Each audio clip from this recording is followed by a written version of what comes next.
நம்ம திட்டங்கள் என்றது போல அந்த அருளை பெற வேண்டும் என்று தீமைகளை அகற்றி நீங்கள் பழகிக்கொள்ளும். நீங்கள் எதை எண்ணுகின்றனவோ அவை அனைத்தையும் உங்கள் உயிர் உருவாக்குகின்றது, உங்கள் உடலாகின்றது. அதன் உணர்வை மீண்டும் உங்களை இயக்கத் தொடங்குகின்றது. ஆனால் அருள்பாதையில் நாம் செல்வோம். இந்த விஞ்ஞான உடைகள் பேரழிவின்றி நாம் மீள்வோம். பேரொழிந்த உணர்வினை தனக்குள் வளர்ப்போம். இனி பிறவில்லா என்ற என்றும் நிலையான சரீரத்தை இந்த உடலின்றே உருவாக்கும் ராமயானத்தின் எண்ணங்கள் கொண்டு குவித்து சிவலிங்கத்தை வளைத்தினால்தான் ராமலிங்கம் என்பது.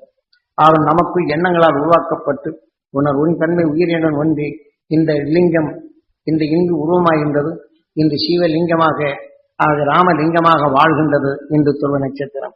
அதன் ஈர்ப்பு வட்டத்தில் இன்று அதே சமயத்தில் சப்தரிஷி மண்டலங்களாக அந்த எண்ணங்கள் கொண்டு வளர்த்த அதே ராமலிங்கமாக தான் வாழ்கின்றது. அதனால ராமலிங்கம் ராமலிங்கம் என்பது ஆக உயிருடன் ஒன்றி உணர்வு உண்டாக்கப்படும்போது ஒரு உணர்வு உடல் அல்லாத உருவத்தின் உணர்வுகள் ஒரு உருவத்தின் தன்மையை அடைகின்றது, வெளியென்ற உணர்வை அடைகின்றது.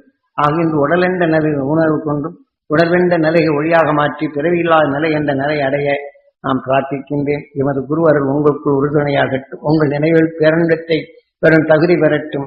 இருளை அகற்றும் அருஞானத்தை நீங்கள் பெறுங்கள். இருளை அகற்றுங்கள். உலக மக்களை மீட்டும் உணர்வு உங்களுக்குள், உலக மக்கள் கூறும் உணர்வின் தன்மை உங்களுக்குள் பேரருள் பெற வேண்டும் என்ற உணர்வுடன் ஒன்றி அனைவரும் வாழட்டும், அருஞானம் பெறட்டும், அருள் வாழ்க்கை வாழட்டும் என்ற இந்த உணர்வினை உங்களுக்குள் வளர்த்துக் கொள்ளும். இதுவே அருள் ஞானத்தை பற்றுடன் பற்றுங்கள். இது சூழ்ந்த வாழ்க்கையிலிருந்து பற்றற்ற நிலைகள் வாழும். அது மெய்ப்பொருள் காணும் உணர்வுடன் பற்றுடன் பற்றுங்கள். ஆக இல்லற வாழ்க்கை வரும் துன்பங்களை பற்றற்ற நிலைகள் மாற்றி பேரருள் என்ற உணர்வினை உங்களுடன் பற்றுடன் வாழும். அருள் ஞானத்தை பெருக்குங்கள். இல்லற வாழ்க்கையில் இருளை அகற்றுங்கள். மெய்ப்பொருளை காணுங்கள். மகிழ்ந்து வாழும் மலரைப் போல மகிழ்ச்சி பெறும் உணர்வு வாழ்க்கையிட எமது அருள்கள் உறுதுணையாக, எமது குரு அருளும் அவர் காட்டிய மகிழ்ச்சியின் அருளும் உங்களுக்குள் உறுதுணையாக இருந்து மெய்ப்பொருள் காணும் அருள் சக்தி பெறட்டும் என்று பிரார்த்திக்கின்றேன்.